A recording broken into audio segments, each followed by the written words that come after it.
Θα ήθελα να ξεκινήσουμε από την πρώτη στιγμή που έπιασε στην αγκαλιά σου αυτό το μωρό. Το μωρό που μας βλέπει από ψηλά. Καταρχήν θα ήθελα να πω ότι γιατί είμαι εδώ σήμερα. Έχασα το παιδί μου, ένα από τα παιδιά μου, αλλά προφανώς δεν είμαι η μόνη μητέρα που μακάρι να ήμουν η τελευταία. Δεν είμαι ούτε η πρώτη ούτε η τελευταία.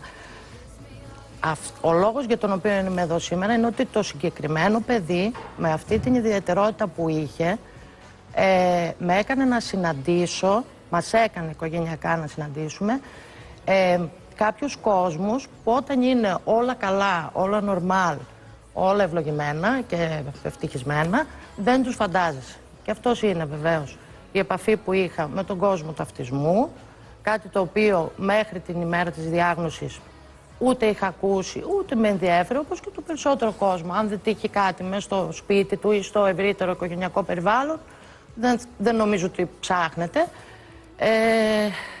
Με τον αυτισμό, με όλον αυτόν τον αγώνα που γίνεται για αυτά τα παιδιά, για αυτά τα άτομα, σε όλη τη διάρκεια της ζωής τους, χωρίς δυστυχώς συμμετοχή και βοήθεια από το κράτος. Άρα έχω ένα συνδικαλιστικό, αγωνιστικό σκοπό και η νίκη εκτός αυτού, παθαίνοντας αυτή την πονατριεμία και ζώντας περίπου 11 μέρες από την ώρα που συνέβη το γεγονός και έπεσε σε κόμμα, με έφερε σε επαφή και με την εντατική, που είναι επίσης ένα μεγάλο σχολείο, και βέβαια με τις μεταμοσχεύσεις που είναι όχι πανεπιστήμιο, διδακτορικό. Άρα αυτό το παιδί στάθηκε πολύ σπουδαίο για μας. Θα σου πω κάτι, Τασία μου. Εγώ νομίζω ότι οφείλεις να είσαι εδώ. Και θα σου πω γιατί οφείλεις. Γιατί είσαι μια γυναίκα δραστήρια που έχεις προσφέρει πολλά στον τόπο σου.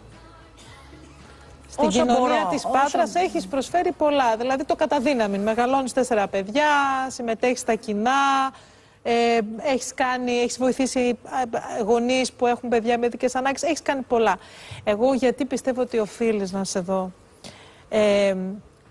Είχες 2 επιλογές. Η μία είναι να έχεις το πένθος σου, να κλειστείς στο σπίτι σου και να τα βάψεις μαύρα όσο είναι τα ρούχα που φοράς και να βιώσεις μόνος τον πόνο σου εκεί, και ο άλλος δρόμος είναι μέσα από αυτό τον πόνο να γίνεις πιο δυνατή και να προσφέρεις ακόμη περισσότερα στην κοινωνία. Επειδή λοιπόν είσαι ένας άνθρωπος δημιουργικός και δυνατός, υπάρχει τρόπος, και αυτό είναι το σημερινό μήνυμα της εκπομπής, υπάρχει τρόπος και μέσα από τον πόνο να ανθίσει ένας άνθρωπος. Σταματήσουμε να βλέπουμε και τους ανθρώπους που έχουν χάσει τους δικούς τους, που έχουν χάσει και παιδιά, που είναι το πιο δύσκολο. Ως ανθρώπους που είναι στην ουσία απόμαχοι της ζωής, ανθρώπους που πρέπει να είναι κλεισμένοι στο σπίτι τους και μόνο να πενθούν και να είναι μόνο δυστυχείς. Όταν χάσεις έναν άνθρωπο και τόσο σημαντικό, μπορείς και μέσα από τον πόνο να γίνεις δημιουργικός. Εγώ θεωρώ ότι οφείλεις να είσαι εδώ και εκτός από τα μηνύματα που είπες ότι στέλνεις και ένα μήνυμα και στις μανούλες που έχουν χάσει παιδιά. Έχεις το παιδί σου στην καρδιά σου, είναι εκεί, στο μυαλό σου, παντού γύρω σου, το θυμάσαι και μέσα από αυτό το παιδί θα βοηθήσεις και άλλα παιδιά. Αυτό. Και άλλους γονείς. Εντάξει, νομίζω ότι κανένας χρόνος, καμία διάρκεια, καμία εκπομπή, τίποτα δεν είναι ικανό για να μιλήσεις για το παιδί σου που έχεις χάσει, έτσι. Άρα δηλαδή το υποτιμάς με αυτόν τον τρόπο.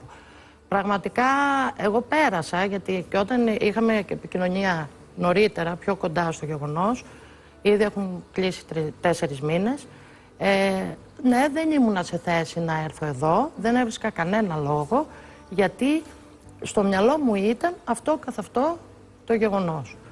Κάποια στιγμή, έτσι το έχω ξαναπεί, σκάβοντας μέσα μου κάτι πολύ επίπονο, είδα ότι όλα αυτά δεν έγιναν τυχαία, πιθανότητα να έγιναν για κάποιο λόγο. Εγώ θα προσπαθήσω να ακολουθήσω αυτό το δρόμο που κάποιος μου δείχνει, δεν θα πω το παιδί μου, γιατί εγώ δεν την έχω δει ποτέ μετά. Αλλά κάπως βγαίνει μια διαδρομή.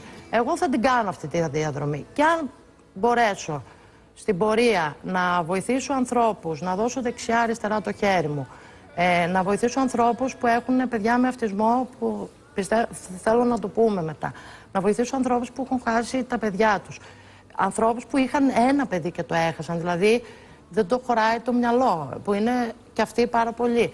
Αλλά όπως και όσα και να έχεις βέβαια, αλλά φαντάζομαι ότι δεν έχεις κίνητρα και αφορμές χαράς μετά. Θεωρώ ότι ίσως κάποιο χέρι μπορώ να πιάσω από κάποιο τέλμα, από κάποιο πηγάδι που έχει πέσει. Είναι πολύ σκοτεινό το πηγάδι και πρέπει να λειτουργεί. Ο ένας ανεβαίνει στον ώμο του άλλου για να βγει κάποτε στο φως.